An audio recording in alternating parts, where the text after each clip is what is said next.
abizeye Yesu ntacyo bazaba, ndagira ngo nkubwire abizeye Yesu ntacyo bazakena, ngo Yesu ni byose kumufite, ngo nta kintu wabasha gukena, nta na kimwe nubwo haba ari mu wizere Yesu, kabone nubwo izuba ryaba ari ryinshi, ntukangwe n'abarozi. Haleluya. Imana yasire binifomeniyanse, hari ibyawe Uwiteka ni wayamanda yasika aje guhumanura.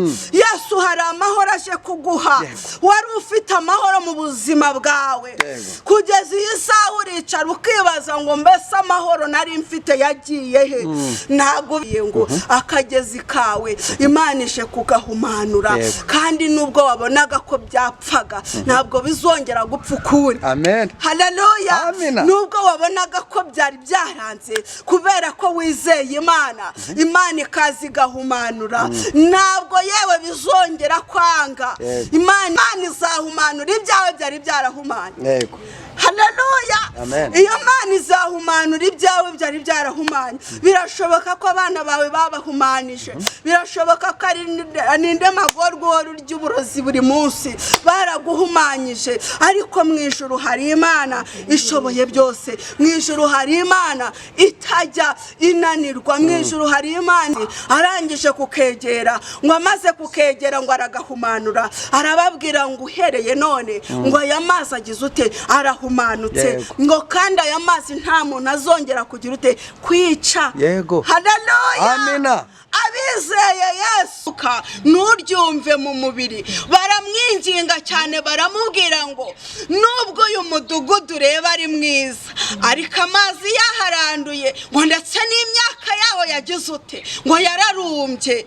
Arangije Elisa icyo yakoze, kuko yari umugaragu w'Imana, arangije ngahumanura iki y'amazi. Imana ishimwe cyane. Wawe ndahani urabizi neza ko akagezi wanyweragaho karangije kugira ute guhumanura, ariko Imana irantumye ngo nkubwire ngo ayo mazi Imana ishobora kugira ute kuyahumanura. Ibyo bibazo urimo Imana ishobora kubikuramo, izo ntambara uri gucamo muri iyi minsi Imana ishobora kuzigukuramo. Imana ihabwe icyubahiro. Umuryango wawe warangiza abantu bakakubona usohoka rwose ahantu heza, bakavuga ngo waranezerewe, ariko nubwo bimeze gutyo ntabwo bikunejeje, kandi ubona ko hari ibintu byahumanye ku buzima bwawe. Nubwo uri mu muryango mwiza, nubwo umeze neza, nubwo abantu bakubona ugenda, ariko mu mutima wawe urabizi neza ko ibintu byawe bitagenda neza, urabizi neza ko ibintu byawe bitameze neza.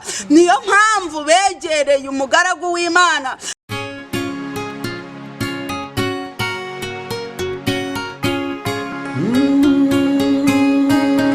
Emana we, Yesu we, ingoma yawe ni amamare. Bakunzi bacu, bakunzi b'Imana Irahari TV, kandi bakunzi b'ijambo ry'Imana, turabaramukije mu izina rya Yesu Kristo. Amahoro y'Imana nabane namwe, abari mu Rwanda, abari hanze yarwo, abari hakurya y'umugabane wa Afurika, mwese turabasuhuje ibihugu muherereyemo byose. Uwiteka Imana abaha umugisha. Waba dukurikiye urwaye cyangwa ufite ibibazo bitandukanye, ariko uyu munsi wa none ndaguhumuriza nkubwira ngo Yesu Kristo aracyari ku ngoma. Uhumure, kuko Imana ikubereye maso, kandi uraza kumera neza. Imana y'amahoro rero ibagirire neza.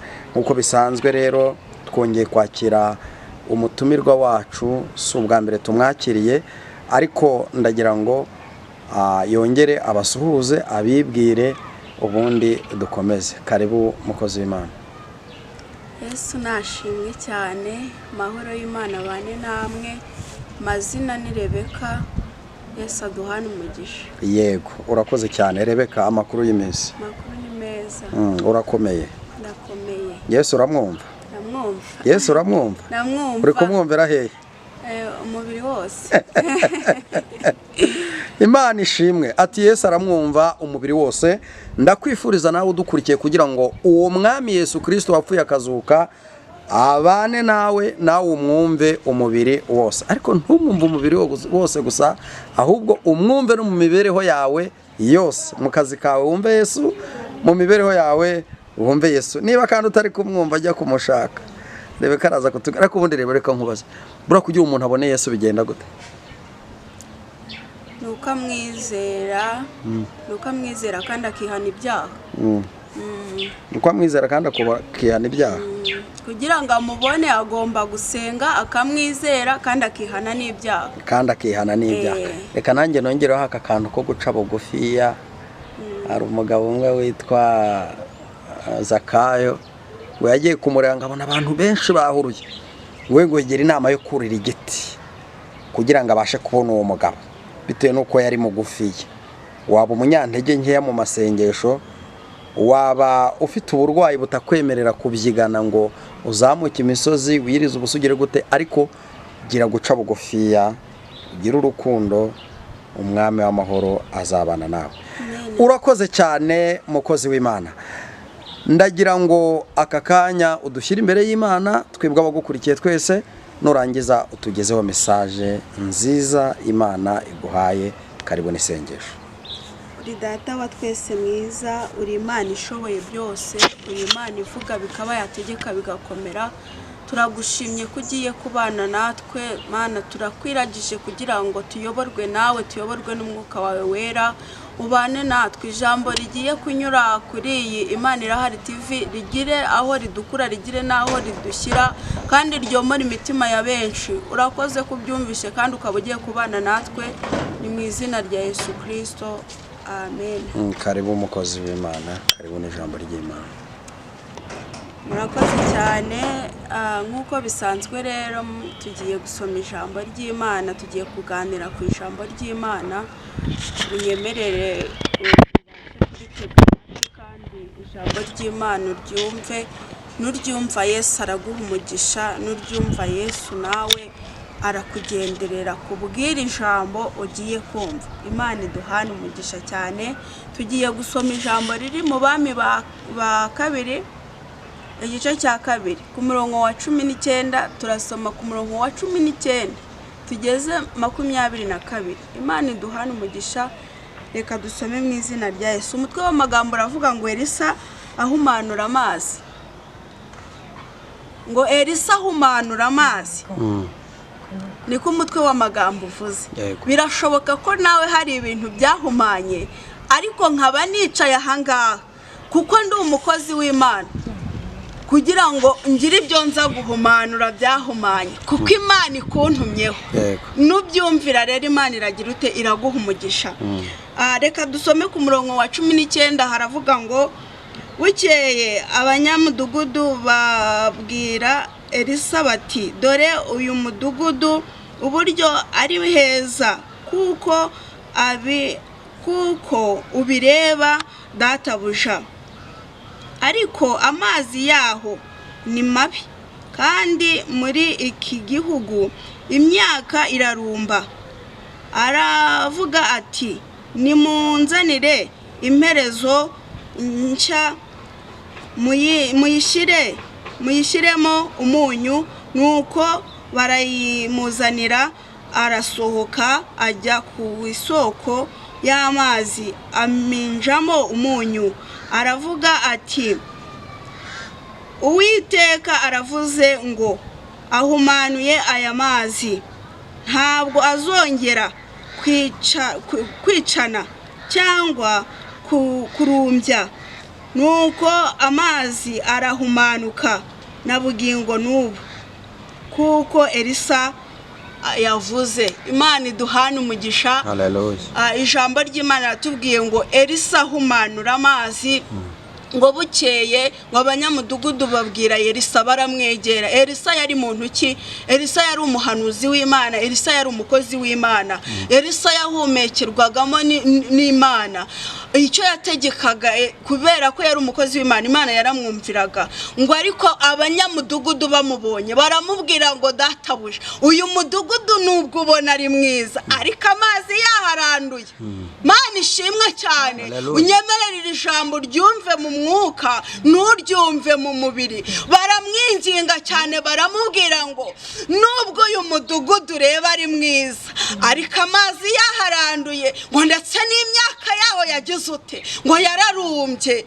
Arangije Elisa icyo yakoze kuko yari umugaragu w'Imana, arangije ngahumanura iki y'amazi. Imana ishimwe cyane. Birashoboka ko mu buzima bwawe nubwo uri kubona abantu babona urugo rwawe ari rwiza, ariko uri kubona ko ayo mazi urwo rugo rwawe ruri kurura nk'ayo mazi. Urwo rugo rwawe nta muntu warugenderera kubera ko rugize ute rurimo rurarura, urwo rugo rurasharira, urwo rugo uri kubona ko rugukomereye. Imana ihabwa icyubahiro. Mu kazi kawe urabona abantu bakubona uzinduka ujya mu kazi, bakakubona uzinduka ujya mu kazi, ariko nubwo ako kazi kariho ku bwawe nawe uri kubona ko kakubereye kabi, urabona neza ko kanduye, urabona neza ko ako kazi kahumanye. Imana ishimwe cyane. Ariko Imana ya Masayi imagurukije kukubwira ngo hari Imana igihumanura ibyahumanye. Haleluya. Hari Imana igihindura ibyanze guhinduka. Ngo abanyamudugudu babonye Elisa barangije baramwegera baramubwira ngo databuja, uyu mudugudu ni mwiza rwose, ariko nubwo ari mwiza amazi yaho yagize ute yaranduye, amazi yaho ntawe uyanywa, amazi yaho birakomeye. Birashoboka ko nawe hari ibyo uri kunyura mubona ko byanduye, ubona ko byahumanye. Birashoboka ko ubuzima bwawe burimo burarura, ubuzima bwawe buri gusharira, nubwo abantu babona ko ari bwiza, nubwo abantu babona ko unezerewe, ariko ni wowe wiyizi mu mutima wawe indani. Urabizi neza ko akagezi wanyweragaho karangije kugira ute guhumanura.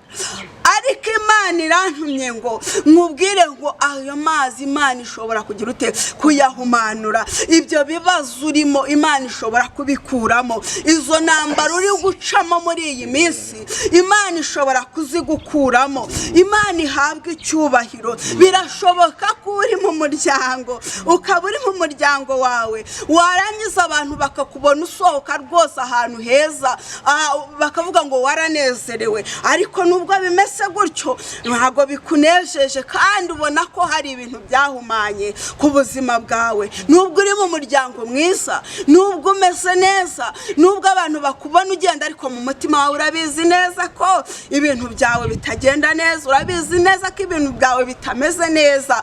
Niyo mpamvu begereye umugaragu w'Imana baramubwira ngo uri kureba nawe urebesheje aya maso, uri kubona ko uyu mudugudu ari iki ari mwiza, ariko nubwo ari mwiza amazi yaho yagize ute yaranduye. Nubwo umeze neza, ariko nawe ku giti cyawe ntabwo unezerewe, bizinesi yawe yarangije guhumana, akagezi wanyweragaho karangije kugira ute guhumana. Ariko nkuzaniye iri jambo rivuga ngo mu ijuru haracyari iki, haracyari Imana. Ngo maze Elisa arabegera arababwira ngo njyewe nkorerwamo n'umwuka w'Imana, nimunzanire impereza aho ngaho, munzanire n'umunyu. Haleluya. Amina. Imana ishimwe cyane. Ngo munzanire n'umunyu. Ngo Elisa arasohoka, ngo aragenda ajya kuri ka kagezi, yemwe arangije ngo ahumanura iki y'amazi. Ngo arababwira ngo aya mazi arahumanutse, ngo kandi nubwo yicaga ntabwo azongera kwica. Haleluya. Nubwo aya mazi tayasiremeniyanse yicaga ntabwo azongera kwica. Nubwo wabonaga kuri gukubitwa kubera gusenga, ntabwo uzongera gukubitwa mu rugo rwawe. Nubwo wabonaga ko abana yewe babaye ibirara, ariko kubera gusenga hari Imana igitanga ubwenge, hari Imana ikigarura agakiza. Ngo Elisa arangije arababwira ngo munzanire imperezo, munzanire n'umunyu. Ngo arangije arasohoka, Elisa arategeka arababwira ngo aya mazi ngo arahumanutse, ngo uhereye n'ubu aya mazi ntazongera kwicana, aya mazi arahumanutse. Imana ishimwe cyane. mu ijuru hari imana rero ijya ibasha guhindura ibyanze guhinduka. Birashoboka ko ubuzima bwawe babuhumanyije, abarozi baraguhumanya wa mukobwa we ngo ntuzashaka, ariko nkuzaniye iri jambo rivuga ngo hari imana igihumanura ibyahumanye, umuntu akongera akagira ubwiza, umuntu akongera akagira agaciro, umuntu akongera akagira ijambo. Ndagira ngo nkubwire ngo uze kunyumva neza kandi iri jambo uko uryakira. Iyi ni message Imana yampaye ngo nkugezeho. Ndagira ngo nkubwire ngo nubwo ubona ko urugo rwawe warugezemo ari rwiza, ariko nyuma ubona ko rwahumanye, ubona ko ibibazo ari ibibazo, ubona neza ko uru rugo nubwo rurimo ibintu bimeze nabi, ariko hari imana igifata ibintu bimeze nabi ikabigira neza. Kuko na Elisa yarahageze ibintu birahinduka. Muri uwo mudugudu bari bafite ikibazo cy'amazi yahumanye, warashashagiranaga nibyo, ushobora kuba ufite amamodoka nibyo, ushobora kuba ufite amazu meza, ushobora kuba urara muri etaje, ushobora kuba ugendera mu modoka imwe ejo ugasimburanwa indi, ariko nta munezero, ariko ibyawe byarahumanye, ibyawe byararangiye. Ndagira ngo nkubwire ngo mu ijuru hari imana ijya ibasha guhumanura ibyo byahumanye. Haleluya, Imana ishimwe. Mu ijuru hari imana ijya ibasha gufata ibyo byananiranye, ikongera ikabigira bikemera, ikongera ikabihumanura bikagira ute bikemera. Imana ishimwe cyane. Ngo Elisa arangije arasohoka ngo ahumanura ayo mazi, ngo arababwira ngo aya mazi nubwo yicanaga ariko ntabwo azongera kwicana. Imana ishimwe. Nubwo nawe bahoraga bakwirukana mu kazi ka buri munsi, ntabwo uzongera kwirukanwa, kuko Imana ihumanuye akazi kawe, kuko Imana ihumanuye ubuzima bwawe, kuko Imana nubwo we waruzi ntabwo waruzi impamvu, ariko ibyawe byari byarahumanye. Ariko njye nk'umukozi w'Imana nkuzaniye iri jambo rivuga ngo hari imana igihumanura bya bindi byahumanye, hari imana igihumanura ubukobwa bwawe baraguhumanyije ngo uzamara imyaka n'imyaka ngo ntuzashake, ariko Imana ikaguhumanura ugashaka bose babireba. Hari imana igihumanura diplome yawe, baravuze ngo uziga ariko wigira ubusa, Imana ikayihumanura ya diplome ikagira agaciro. Imana ishimwe cyane kandi Imana ihabwa icyubahiro. Hari imana igihumanura igakora mu nda y'abatabyara, Imana igahumanura bakongera bakabyara bagatwita bikemera, kuko Imana yagize ute Imana yahumanuye. Mu ijuru hari imana igihumanura, mu ijuru hari imana ishoboye byose. Mwuzaniye iri jambo ngo ukomere, haracyariho ibyiringiro. Haleluya, haracyariho ibyiringiro, kuko igiti cyatemwe cyakongera kikagira ute kigashibuka. Imana ishimwe. Haracyari ibyiringiro yuko ibyahumanye byakongera bigahumanuka, kuko umuhanuzi w'Imana yahageze, kuko umukozi w'Imana yagize ute yahageze. Imana ishimwe. Haleluya. Ndumvira ijambo uko ndyumva nawe ariko rikugeraho, wizere ko hari ibyawe byahumanye bigiye guhumanuka mu izina rya Yesu. Ndagira ngo ubyizere, ndagira ngo ubyizere. Birashoboka ko ubuzima bwawe babuhumanyije, baragenda barabuzingazinga, baragenda baravuga ngo iriya ndwara arwaye ngo izabe iyo kumwica. Urahumana, uragenda urahumana, ariko mu ijuru hari imana yabasha kuguhagurutsa aho ngaho wicaye, aho umaze igihe urwariye, ikaguhumanura, ukongera ukagenda bikemera, ukongera ugatambuka bikemera, bose babireba. Nshuti yanjye, ndagira ngo nkubwire ngo mu ijuru hari imana ishoboye byose. Dufite imana itagipfa, dufite imana itagisinzira. Icyo ngusaba amaso, iyo mana izakugirira neza, iyo mana izagutabara, iyo mana izahumanura ibyawe byari byarahumanye. Haleluya. Iyo mana izahumanura ibyawe byari byarahumanye. Birashoboka ko abana bawe babahumanije, birashoboka ko ari ninde magorwa urya uburozi buri munsi baraguhumanyije, ariko mu ijuru hari imana ishoboye byose. Mu ijuru hari imana itajya inanirwa, mu ijuru hari Imana igihumanura Yego. ikareba ikitegereza ikamenya ko wahumanye Yego. ikareba ikitegereza ko akagezi kawe karangije kuba kabi ikareba ikitegereza yewe nubwo abantu bakubona utambuka bakakubona ko uri mwiza bakakubona ko yewe wagezeyo ariko nawe urabizi mu mutima wawe ko hari ibintu byawe byagize ute byahumanye urabizi neza hari agahinda ugendana hari ibyawe ubona byanze hari akagezi wanyweraga ubona kifunze ako kagezi ngo karahumanye Mana ishimwe ngo ako kagezi kagize ute ngo karahumanye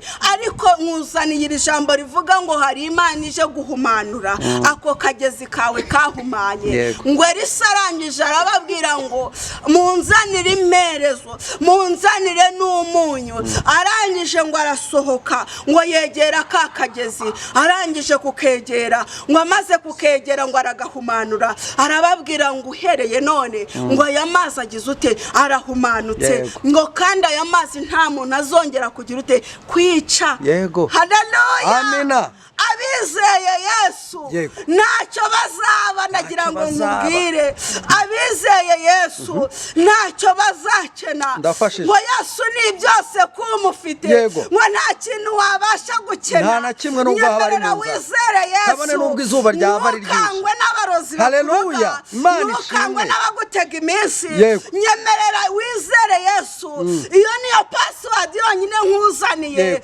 izere Yesu kandi umwegere hari ibyawe aje guhumanura byahumanye amina tayasire binifomeniyanse hari ibyawe Uwiteka niwe yamanda yasika aje guhumanura Yesu hari amahoro aje kuguha wari ufite amahoro mu buzima bwawe kugeza iyi saha uricara ukibaza ngo mbese amahoro nari mfite yagiye he ntabwo ubizi neza ko akagezi kawe kari karahumanye ka kagezi kaguheshaga amahoro ariko Imana irambwiye ngo ako kagezi uhereye none iragahumanuye Imana iragahumanuye wabonaga umugisha ugacuruza bikemera ariko yewe ibintu byarifunze nawe ubwawe byaragucanze ariko ntabwo wari uzi neza ko yewe akagezi kawe kahumanye ariko Imana irambwiye ngo akagezi kawe Imana ije kugahumanura kandi nubwo wabonaga ko byapfaga ntabwo bizongera gupfa ukundi amen haleluya nubwo wabonaga ko byari byaranze kubera ko wizeye Imana ikazi gahumanura ntabwo yewe bizongera kwanga Imana iguhaye umugisha niwakira umugisha w'Imana mu byo ukora niwakira umugisha w'Imana mu rugo rwawe niwakira amahoro mu rugo rwawe niwakira ubuzima mu bana bawe niwakira igikundiro mu rugo rwawe niwakira uburinzi mu rugo rwawe niwakira igikundiro mu miryango uvukamo niwakira igikundiro kuko Imana ihumanuye haleluya nagira ngo nkubwire kuri iyi channel y'Imana Irahari TV nagira ngo nkubwire ngo iyo ibintu byahumanye iyo ibintu byahumanye bigaragara nyine nk'ibyahumanye iyo ibintu byahumanye n'umuntu wese arakureba akagufataho ijambo kuko ibintu byagize ute byahumanye ugashakisha bikanga kuko ibintu byagize ute byahumanye ariko uzi kuba mu bintu Imana yahumanuye uzi kuba ku bintu Imana yahaye umugisha uzi kuba mu bintu mu kazi Imana yahaye umugisha uzi kuba mu bucuruzi Imana yahaye umugisha nako bisa uzi kuba mu bintu Imana yahumanuye niyo bakuroga ntabwo bigufata kuko Imana yari yarangije kugira ute guhumanura ujya gukora Imana yari yarahumanuye Imana ishimwe cyane ndagira ngo wongere wizere ndagira ngo wongere wizere ko mu ijuru hakiri Imana ishoboye byose mu ijuru haracyari Imana igibasha guhumanura mu ijuru haracyari Imana igibasha gufata urugo ikarwubaka rwari rwasenyutse Imana ikongera ikongera ikarwubaka. Mu ijuru haracyari Imana ijya ibasha gukora ubukwe. Baravuze ngo ntuzakora ubukwe, yewe wa musore bakavuga ngo ntuzakora ubukwe, ngo uzapfa uko nguko, ngo uzapfa uri imbwa. Ariko ndagira ngo nkubwire ngo mu ijuru hari Imana ijya ibasha guhumanura byose bikemera, byose bigakunda. Ugakora ubukwe bigakunda bose babireba, ugashaka bose babireba, ukagira umugisha bose bagira ute babireba, kuko Yesu yahageze, kuko Yesu yahumanuye, kuko Yesu yatanze umugisha, kuko Imana yavuganye nawe ngo iri jambo ngo aka kagezi nubwo kari karahumanye Yesu yaragahumanuye. Ayo mazi nubwo yicaga akimara kuyahumanura ntago yongeye kwicana. Abayanyweye barayanyweye barahembuka, abayanywereyeho barayanyweye barahaga. Imana ishimwe cyane. Nawe wari umaze iminsi ubona ibintu byaranze, ariko niwakire guhembuka mu izina rya Yesu. Kandi ayo mazi ndagira ngo nkubwire ngo ntuyatinye, niwongera winjire mu mikorere wibitinya, kuko Imana ihumanuye imikorere yawe. Imana iguhaye umugisha. Niwongere winjire mu kazi kawe, kuko Imana ikugarutseho, kuko Imana iguhaye umugisha mu kazi, kuko Imana iguhaye umugisha mu rugo rwawe, kuko Imana iguhaye umugisha mu muryango. Haleluya!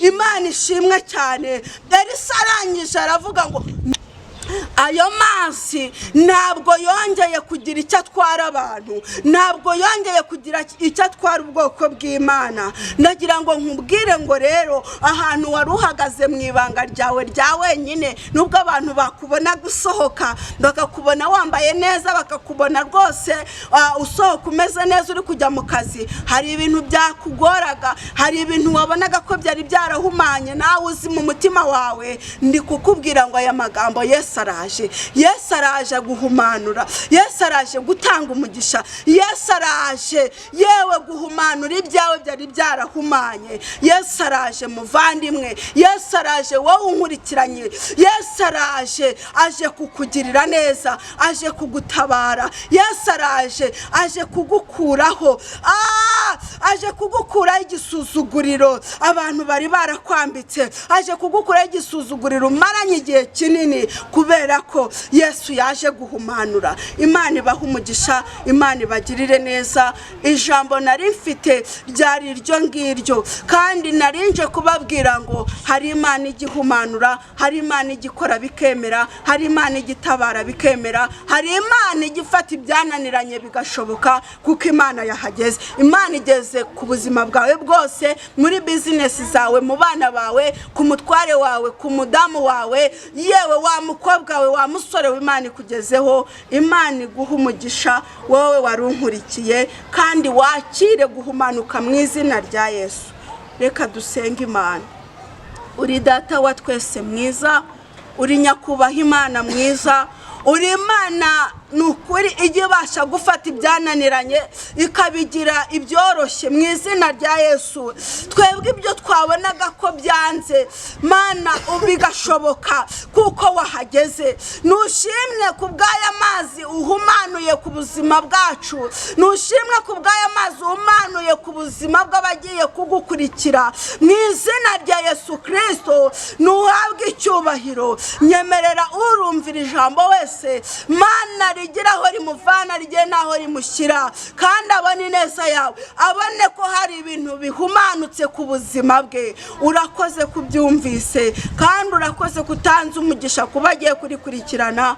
Nsenze nizeye mu izina rya Yesu Kristo wa Nazareti, amen. Tambutsa nimero yawe ya telefone kugira ngo wagukenera abe yakwandikira cyangwa akaguhamagara.